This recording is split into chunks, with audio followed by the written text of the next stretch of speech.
video 1 2 3ကြည့်ပြီးပြီဆိုတော့ဆက်ရအောင်မိမိလက်ရှိအသုံးပြုနေတဲ့ piano ဒါမှမဟုတ် keyboard တွေကတယောက်နဲ့တယောက်မတူဖို့များပါတယ်ဘာလို့လဲဆိုတော့မိမိနှစ်သက်တဲ့တစိမ့်ကိုမိမိစိတ်တိုင်းကြရွေးချယ်ဝယ်ယူထားလို့ဖြစ်ပါတယ်ဒါပေမဲ့တူညီတာတစ်ခုကတော့အဖြူခလုတ်နဲ့အမဲခလုတ်တွေတူညီမှာဖြစ်ပါတယ်အမဲရောင်ခလုတ်တွေကိုကြည့်မယ်ဆိုရင်အမဲရောင်ခလုတ်နှစ်ခုထဲပါတဲ့ခလုတ်လေးတွေကအုပ်စုတစ်ခုအနေနဲ့ရှိနေတယ်အမဲရောင်ခလုတ်သုံးခုပါတဲ့ခလုတ်လေးတွေကလည်းအုပ်စုတစ်ခုအနေနဲ့ရှိနေတယ်အဲ့တော့ဒီအုပ်စုနှစ်ခုပေါင်းလိုက်ရင်ခလုတ်က9ခုရလာတယ်အဲ့တော့ဒီ9ခုကိုမူတည်ပြီးတော့အမဲရောင်ခလုတ်ရှိသမျှဘယ်လောက်ရှိလဲတိကျင်တယ်ဆိုရင်9ခု10ခု15ခု20ခု25ခုနားထောင်ကြည့်မယ်အဲ့တော့စီကော့တစ်ခုတည်းလို့တီးလာတယ်အတန်တွေပြောင်းလဲလာတယ်ဒီလိုတွားတဲ့လားရာကို ascending တီးတယ်လို့ခေါ်တယ်ဟုတ်ပြီပြန်နားထောင်ကြည့်မယ်အဲ့တော့စီကော့တစ်ခုတည်းပဲတို့ကဒီဘက်ဆင်းလာလေးအတန်ကနှိမ့်လေးဖြစ်တယ်အဲ့ဒါကိုဒီကနေဒီဘက်ကိုတွားတာကို descending လို့ခေါ်တယ်အဲ့တော့ဒီကနေဒီဘက်ကိုတွားတာကို ascending အရှေ့တွားတယ်ဒီကနေဒီဘက်တွားတာကို descending အနောက်ဆုတ်တယ်အဲ့တော့အရှေ့တွားတယ်အနောက်ဆုတ်တယ်မှတ်ထားမယ်အဲ့ဆိုရင်ဒီအုပ်စုထဲမှာပါတဲ့ဒီခလုတ်ရဲ့အရှေ့ကခလုတ်ပြပါဆိုရင်ဒီကောင်ပြပေးမယ်ဒီခလုတ်ရဲ့အနောက်ကခလုတ်ပြပေးပါဆိုရင်ဒီကောင်ပြပေးမယ်โอเคအဲ့တော့ကျွန်တော်တို့ဒီအုပ်စုထဲမှာပါတဲ့ဒီခလုတ်ရဲ့အနောက်ကခလုတ်ဒီခလုတ်ကနေဒီအုပ်စုထဲမှာပါတဲ့ဒီခလုတ်ရဲ့အရှေ့ကခလုတ်ဒီခလုတ်ကနေဒီခလုတ်ဒီအရှေ့ခလုတ်ပေါင်းဘယ်လောက်ထိရှိလဲရေတွက်မယ်ဆိုရင်တိချင်တယ်ဆိုရင်1 2 3 4 5 6စုစုပေါင်း9ခုရှိပါတယ်အဲ့တော့ကျွန်တော်တို့ဒီနီလန်အတိုင်းဒီခလုတ်အဖြူတွေဘယ်နှခုရှိလဲတိကျင်နေဆိုရင်9 4 9 9 4 14 9 3 27 9 4 28 9 5 35ဒီမှာတစ်ခုပိုနေတယ်အဲ့တော့36အဖြူခလုတ်ပေါင်း36ခုရှိပြီးတော့အမဲခလုတ်ပေါင်း25ခုရှိတယ်ပေါင်းလိုက်မယ်ဆိုရင်60နဲ့တစ်ခုဒီ keyboard မှာကျွန်တော်နှိပ်ရမယ့်ခလုတ်ပေါင်း60နဲ့တစ်ခုရှိပါတယ်အဲ့တော့တင်နန်းသားတွေရဲ့ keyboard piano မှာခလုတ်ပေါင်းဘယ်နှခုရှိလဲအရင်သိအောင်လုပ်ပါ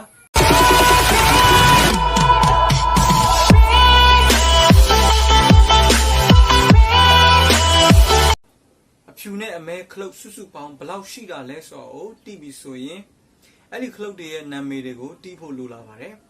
အဲ့တော့ကိုရှိမှာရှိနေတဲ့အဖြူနဲ့အမဲခလုတ်ကစုစုပေါင်း62ခုရှိခဲ့တယ်ဒါမှမဟုတ်အဲ့ထက်ပိုခဲ့မယ်ဆိုရင်ကျွန်တော်တို့က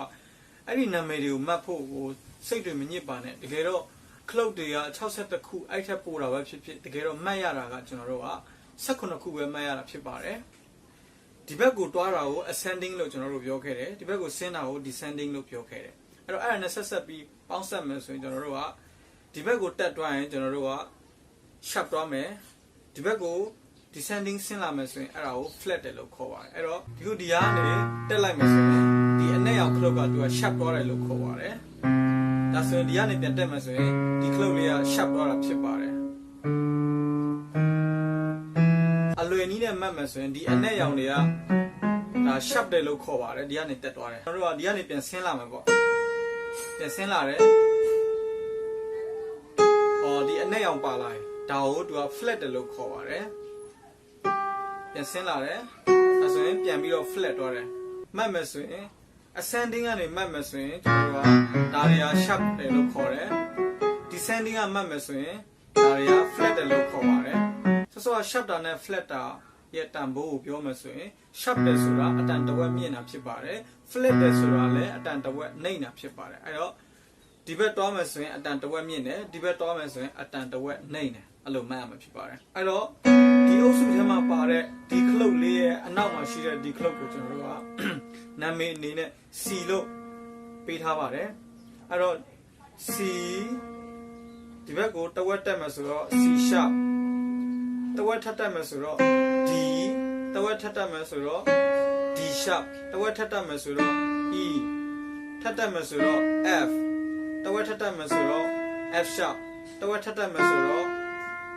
G တဝက်ထပ်တက်မယ်ဆိုတော့ G sharp ထပ်တက်မယ်ဆိုတော့ A ထပ်တက်မယ်ဆိုတော့ A sharp ထပ်တက်မယ်ဆိုတော့ B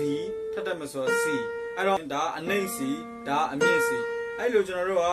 အနှိမ့် C နဲ့အမြင့် C ရှိတာကို one octave လို့ခေါ်ပါတယ်ဒါကြောင့်မို့ကျွန်တော်တို့က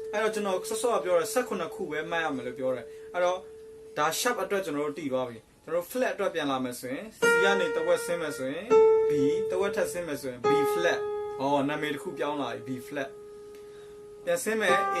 ပြန်ဆင်းမယ်ဆိုရင် A flat ပြန်ဆင်းမယ် G ပြန်ဆင်းမယ်ဆိုရင် G flat ပြန်ဆင်းမယ် F ပြန်ဆင်းမယ်ဆိုရင် E ပြန်ဆင်းမယ်ဆိုရင် E flat ပြန်ဆင်းမယ်ဆိုရင် D ပြန်ဆင်းမယ်ဆိုရင် D flat ပြန်ဆင်းမယ်ဆိုရင် C အဲ့တော့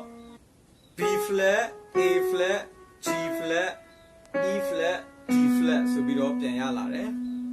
အဲ့တော့ဒီနာမည်၅လုံးနဲ့ပြန်ပေါင်းလိုက်ရင်ကျွန်တော်တို့ကဆော့ဆော့12ခုနဲ့ဒီ၅လုံးနဲ့ပေါင်းလိုက်ရင်18ခုရလာတယ်အဲ့တော့ကျွန်တော်တို့အမဲအောင်ခလုတ်တွေမပါဘဲနဲ့အဖြူအောင်ခလုတ်တွေကိုပဲရည်တော့ကြည့်အောင်အဲ့တော့ C D E F G A B C ဒါတော့သူ့ရဲ့နာမည်ဖြစ်ပါတယ်အဲ့ဒါကိုမှကျွန်တော်တို့ကတင်ချာကိန်းဂဏန်းအနေနဲ့မှတ်မယ်ဆိုရင်1 2 3 4 5 6 9 1ဆိုပြီးတော့မှတ်မှာဖြစ်ပါတယ် software အနေနဲ့မှတ်မယ်ဆိုရင် do re mi fa sol la ti do ဒါတော့ ascending အတွက်ဖြစ်ပါတယ် descending အတွက်ဆိုရင် do ti la sol fa mi re အဲ့လိုမှတ်မှာဖြစ်ပါတယ်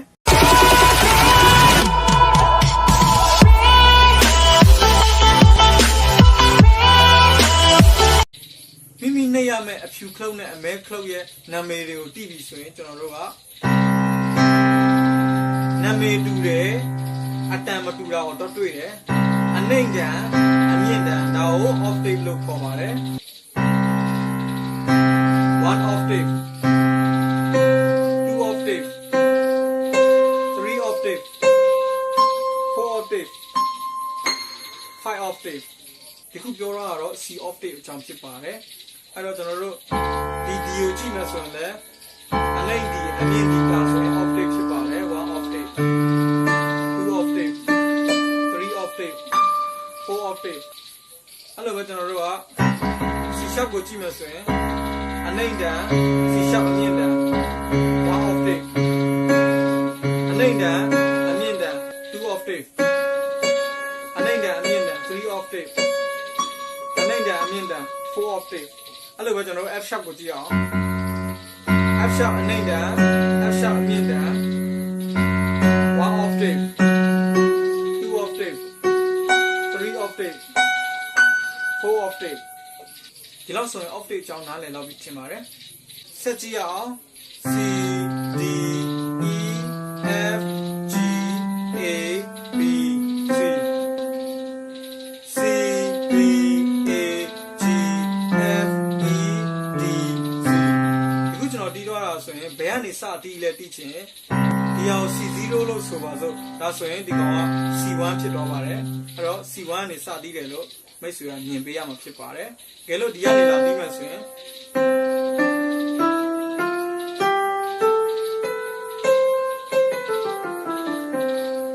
ဒါဆိုရင်ဘယ်ကနေစတီးလဲ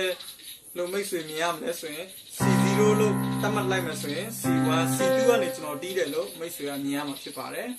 ကဲလို့ဒီကနေတီးမယ်ဆိုရင်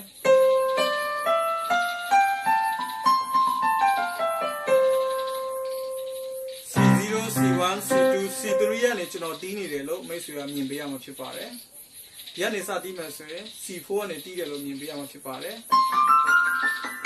အဲဆိုရင် C5 မှာစုံထားတယ်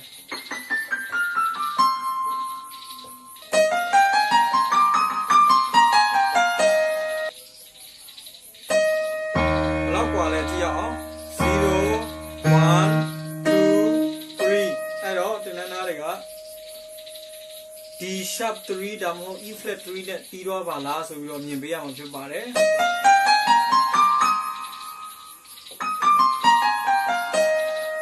ဒါကတော့လူတစ်ယောက် ယောက်တီးတာကိုမိတ်ဆွေလိုက်ကြည့်တဲ့အချိန်သူဘယ်ကနေစတီးတာလဲဆိုတော့ကြည့်တတ်အောင်ပြောပြနေခြင်းဖြစ်ပါတယ်